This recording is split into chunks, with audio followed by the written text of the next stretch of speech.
Equestrias Mirage Dream Warriors by myself. Chapter 13 Nightmare of Corruption. The dream world opened up and sent the bearers of Trixie's vision into total blackness. If it were not for the small slit of light coming in from the door in front of them, and the small bits of light coming from the bearers' necks, it would be impossible for them to see anything. As she began to take in her surroundings, Trixie could feel something heavy on her head. What the earth? Hi, what the hi? Applejack exclaimed, looking down at her chest to see a golden necklace with an orange gem in the center. My element? Rima dressed, ran her hoof along the red lightning bolt gem. What's going on here? Why do we have the elements? I agree. Are they not back in the tree? Didn't we give them back? Rarity asked, admiring her diamond. Trixie has no idea, Trixie said, looking at each mirror in the dim light. Perhaps, Octavia said, walking to look at Flare-Size Gem. Whatever scenario this gem is supposed to be, the elements are an important part of it. Look! Making by sip out to Trixie. Trixie has got Twilight's element! Trixie looked up and noticed the element of magic, now with a purple gem and the secret Trixie's mark, was fitted on top of her hat. Tipping her hope to the crown, she was a little shocked at how real they felt. Her eyes looked up at the crown in wonder, but then turned her head back towards the door.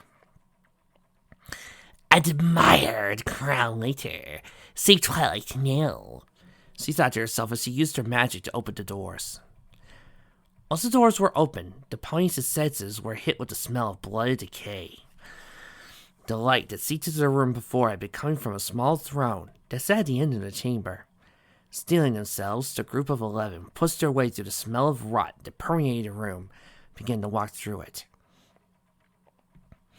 The only sound that was heard, beyond the breathing, was the occasional squish of a hoofstep hitting something soft and fleshy. Soon their walk stalled to a stop when they neared the light and found Twilight at a blood-red throne, coronation dressed in tatters. Well, this is a surprise. Normally when the cycle begins, it is usually only 5 of you, but instead, you brought others, Twilight said, her voice low, but acting a kind of usual tone she once had. Cycle? What cycle? Asked Lightning Dust as Twilight rose from her throne. Oh, very simple.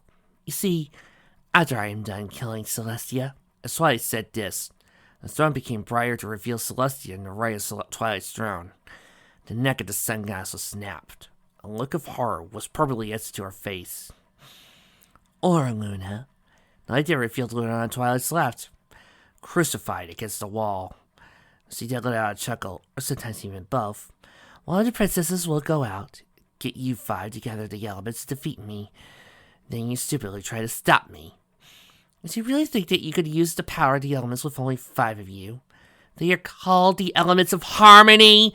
They need 6 mares to work properly, and only of you 6 are friends. I said as such when we first came together, but you failed to think your actions through. Then once the rainbow of light fails, and then, well, I think you could see. You know, that always gets me when it comes to some of these fics. When Twilight goes bad, it's instantaneous. Oh, we can replace Twilight. No, you can't. Celestia would know that. Oh, we can replace Twilight. No, they would know that. Oh, well, Celestia could be a bearer. No, she can't.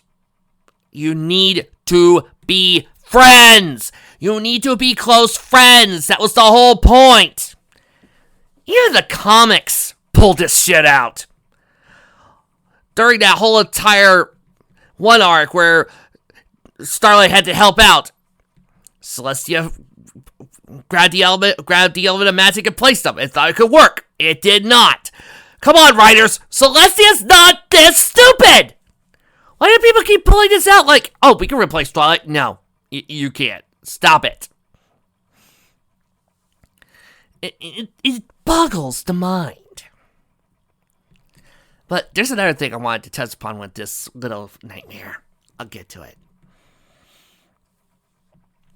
Oh my, Celestia! Rarity gasped in horror as the room began to brighten up. revealing it to be littered with the bodies of the bearers of the elements in various states of decay. You... Lightning Dust found herself unable to say something. She looked at the heads of some of the bearers, while others looked to be screaming and froze in agony.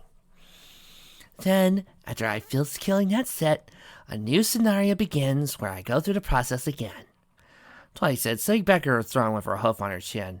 You come in, you try to stop me, you fail, and I kill you, rising and falling on an endless loop. As you could see, no, please, no, Fluttershy whimpered as she backed up to Rainbow Dash.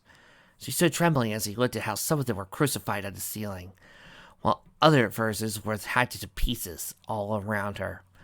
You know, I used crucified so many times as a method of death or torture, I really gotta start a running count.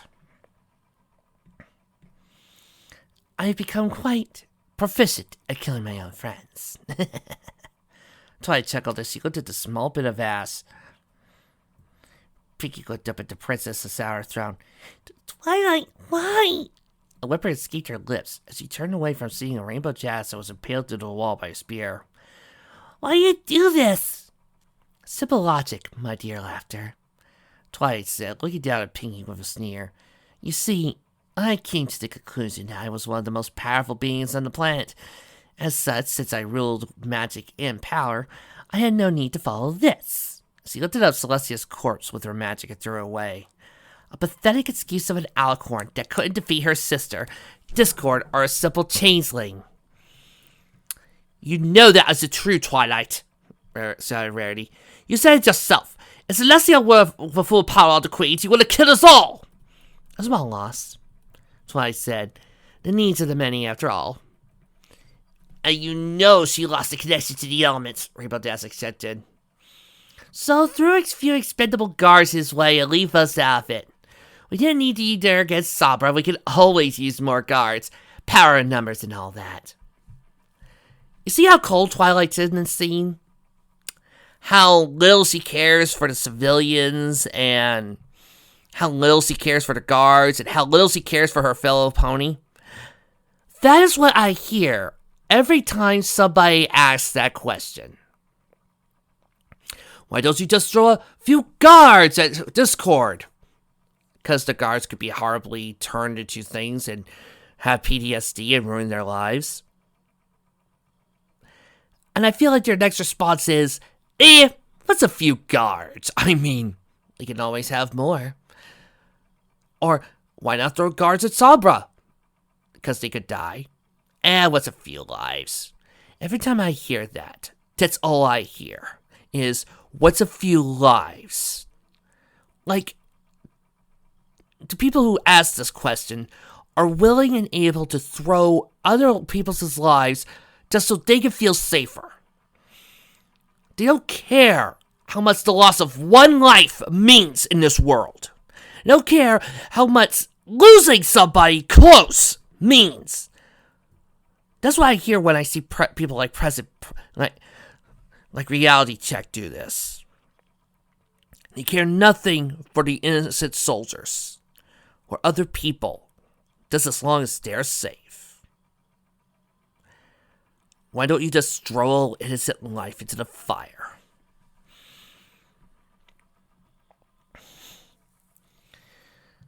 And are you really expecting her to fight her own sister? She couldn't fight against her in the first place.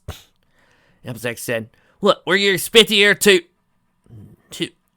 No." Twilight raised an eyebrow at Applejack's hesitation. Yes, I am. What is wrong with that? Just kill her, or beat Nightmare Moon, imprison her, then execute her for her crimes. She then looked at the shocked looks of her friends. What? She's a criminal, plain and simple. That was her sister! Screamed Carrot Top. So, if my brother was doing the same thing, I would imprison him and sentence him accordingly. Those who have power must know how to handle it properly, after all. This is why I had to do this. So many ponies kept coming to me, begging me to help, asking me to do things they could have easily done themselves, making me waste my power on so many frivolous things. I just simply took my place as true ruler. It's logical, after all. Now come, it's time to end this. Though, she smirked, it'll probably end the same way as before. Can you honestly tell me you have formed a strong enough bond with Trixie that you could use the elements properly? Look at her. She's trembling in fear as I speak, trying to find a way to escape with her tail between her legs. Applejack turned to Trixie, who was grimacing in determination and could faintly hear her muttering, "If I teleport Octavia and the others out of the room, then she can leave me alone with this mare. If I could trick her with some illusions, maybe we could all get out and think of a new plan." "Well, come on." "I've done this so often that killing you girls is now second nature," Twilight said, smiling. Applejack looked down at her decapitated head, to Trixie, then to her friends. Then she watched as Fluttershy stood with Rainbow Dash, trembling but strong. Then looked at Rarity, who was still in shock. Her green eyes looked at Pinkie, who was shaking, then to Twilight, and sighed as she stepped forward, glancing over her shoulder at Carrot Top. "Hi. Take care of the farm for me, okay? You'll have to hire more workers, but I think you and Big Man can handle it. Tell Granny to take it easy. Want an apple bloom?" The orange mare sniffled as she felt tears come to her eyes. "Tell Apple Bloom she's a great little filly with a fantastic mind. If she sticks to construction or potion making, I know she'll go far. Just the same, I won't see it." Twilight let out a low chuckle as she watched Applejack step forward. "Oh, one at a time? Fine, I'm always up for a new trick." Applejack then sighed as she reached behind her neck and undid the clasp of her necklace, before dropping it to the ground. As it hit the ground, the orange gem began to turn dark gray. "Your Majesty?" she said with a bow. "I, Abigail Jacqueline III, do humbly offer my services to you." As he said this, the gem and necklace disappeared from the ground, before turning to a ball of light. The light then flew straight to Octavia, materializing as a necklace, with an orange gem in the shape of her cutie mark. "What on earth?" Octavia asked in shock. "Services? What kind of services could a country hick offer an all-powerful god?" Twilight asked, her color expression changing a little. "Simple. You said it yourself. You like hearing ponies talking about their little problems. I bet you don't want to deal with all the normal day-to-day proceedings of court. So here I am, your Grand Vizier. I'll make sure all the ponies who talk to you will be on the up and up." Applejack smiled. "But," Twilight argued, her voice returning to its normal tone, "what about Sweet Apple Acres? Your farm?" "Hey, I'm gonna be the right-hoof mayor of the most powerful alicorn on the planet. I can make Sweet Apple Acres the biggest farm," Applejack said. "Fine, you can be my vizier. Come to my side," Twilight said, sitting back on her throne. Rainbow Dash watched in shock as Applejack began to walk away, raising her hoof to yell. But again, a look from Applejack told her everything.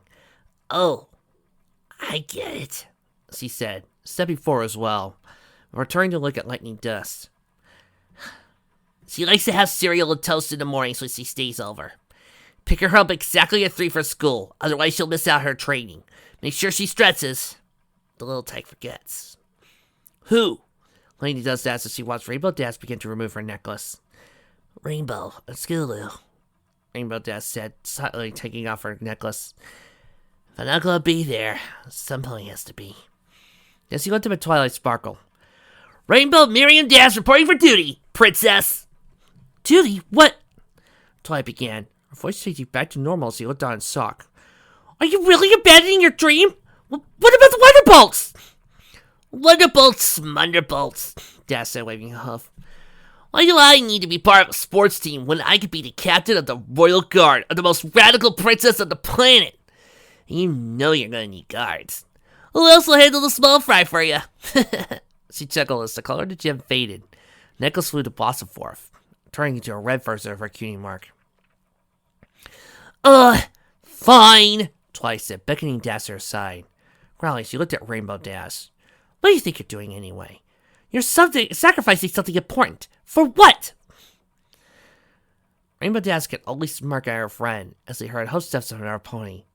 Rarity sighed and looked at Octavia's eyes. "Octavia, I want you to teach Sweetie Belle about music, and take care of her. She has a marvelous singing voice. Dia just needs to get over her stage fright. I'm sorry I couldn't appreciate it as I should. Oh, An open will need a home, I assume. There's one on that cots.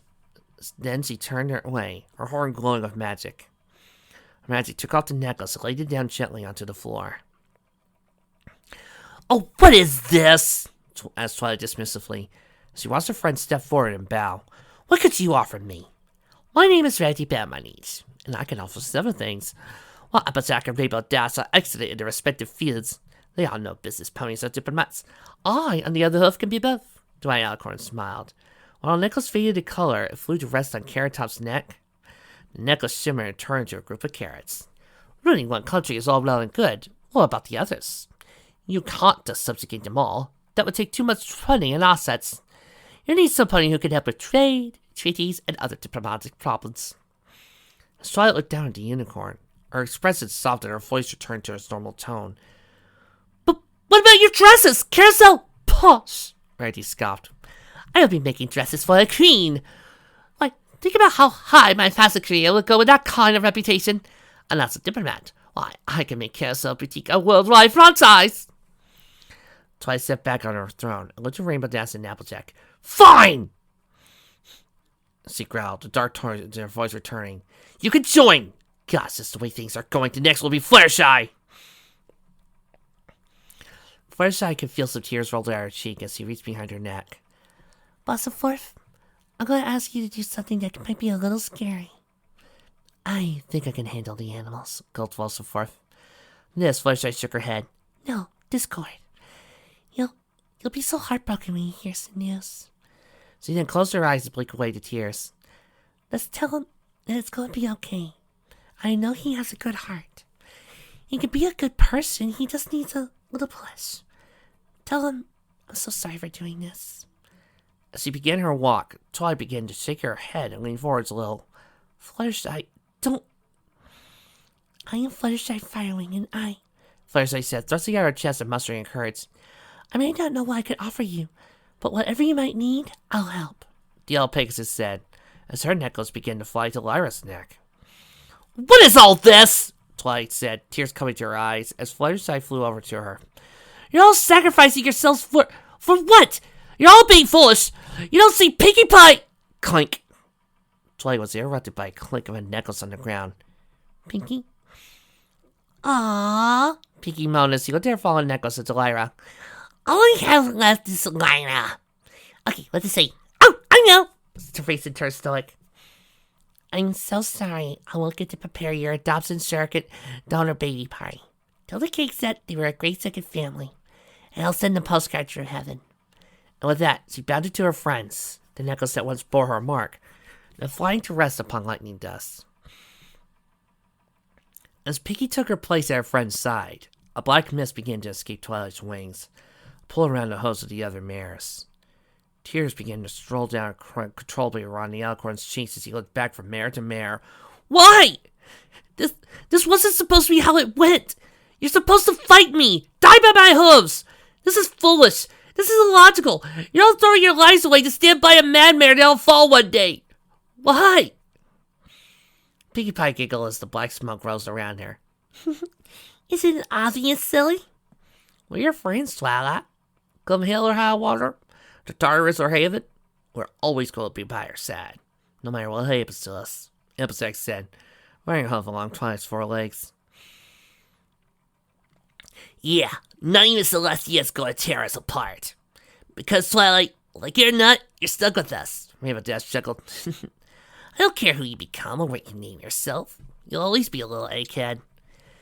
If it means staying with you, I'll gladly do what it takes. We'll all be here to help you, Twilight, Fluttershy said, coughing some of the black mist out of her throat.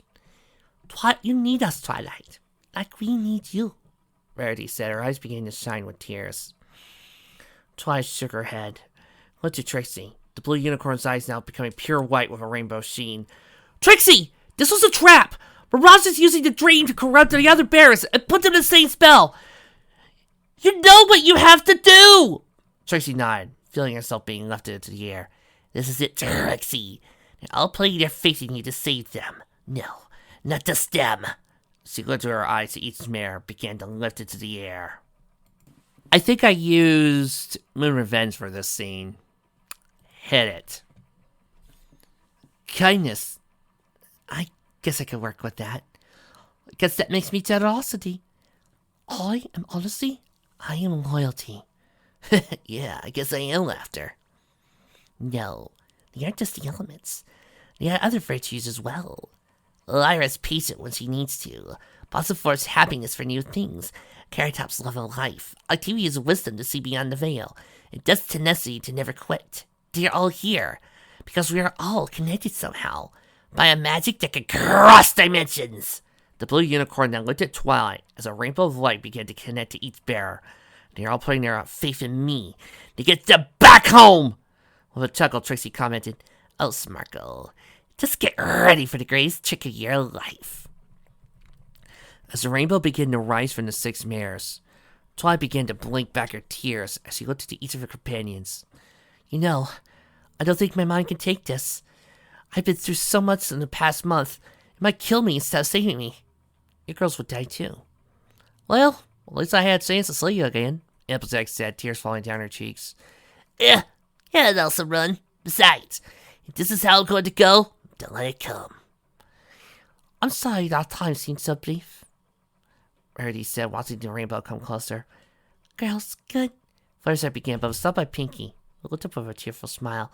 No, let's not say goodbye. Goodbye is usually said when we don't know if we'll see each other again. And we will, so let's just say see you later and hope for the best, Pinkie said, hugging Twilight. Okay. See you later, girls, Twilight cried, holding her friends together in a big wing hug as the rainbow of light struck the 6 bearers of harmony. And with that, all 7 of the dream worlds shattered. You see, here's another problem I've always had with evil Twilight fics, other than the fact that they make 0 to no sense. Let's say Twilight somehow goes completely evil. Knowing her personality, she would be bureaucratic as all hell.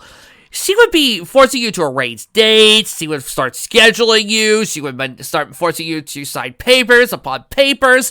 She wouldn't kill her friends or murder them. She would hire them as her personal slaves. She would have them working for her in various jobs, like, oh, Rainbow Dash gets to do this. She would want to see her friends happy. Just once I want to see an evil Twilight fic where it has, oh, something bad happened to Shining Armor or Cadence, alright. They're currently at the Bahamas with Lil Flurry Heart. And the main 6 are now her personal servants. I'd love to see that story. Because that's far more a character for Twilight. Trixie awoke a few minutes later, her head swirling from the use of magic. Ugh. Trixie feels like she just went on an all-night bender. Looking to her friends, she quickly asked, "Is every pony okay?" From the group aroused a series of acknowledgments and confirmations. This caused Trixie to smile as she looked towards Twilight on the bed. "Well, Miss Sparkle, I do hope that you appreciate my assistance, since this is the second time that Trixie has had to save you. She hopes that you..." She paused as she looked at the still form of Twilight Sparkle. Seeing the alicorn was cold and lifeless. Placing her hose onto Twilight's chest, Trixie began to nudge her. Twilight, but please, speak to me. Open your eyes. Open your eyes, darn it! From behind, Lightning's voice became heard. Rainbow Dash, get up. Come on. You were supposed to be alive there for me. You're supposed to be my rival. What am I supposed to do now? The kid needs you. I can't take care of her. She needs you. Be there for her. Pinkie, please get up and smile. Don't do this. It isn't funny. Octavia cried, her eyes falling down on the pink pony's lifeless form. Carrot Top slapped Applejack a few times. Applejack, you don't quit on anything, so don't you dare quit here! Not on your family and not on your farm! Fluttershy, I can't do this. I can't take care of your animals. I can't! Whimpered Blossom forth. Lyra began to cry on Rarity's chest. Rarity, what do you think you're doing to that poor girl? Sweetbell needs you! As the mares began to try to revive the fallen bearers, the door to the room opened as Luna and Celestia stepped in. Trixie, report! Luna stopped herself as she saw Trixie over Twilight's body. No. Celestia looked at the scene, placed her hoof to her mouth as she began to cry non-stop, her normally stoic face broken. No. Please, no. Not both of them. I can't lose Twilight as well as Sunset. Here lies Twilight Sparkle, 994 to 1015. Abigail Jacqueline, 992 to 1015. Rainbow Miriam Dash, 996 to 1015. Fireside Firewing, 995 to 1015. Pickamania Diane Pie, 996 to 1015. Rarity Bell, 992 to 1015. May the light of their harmony shine forever.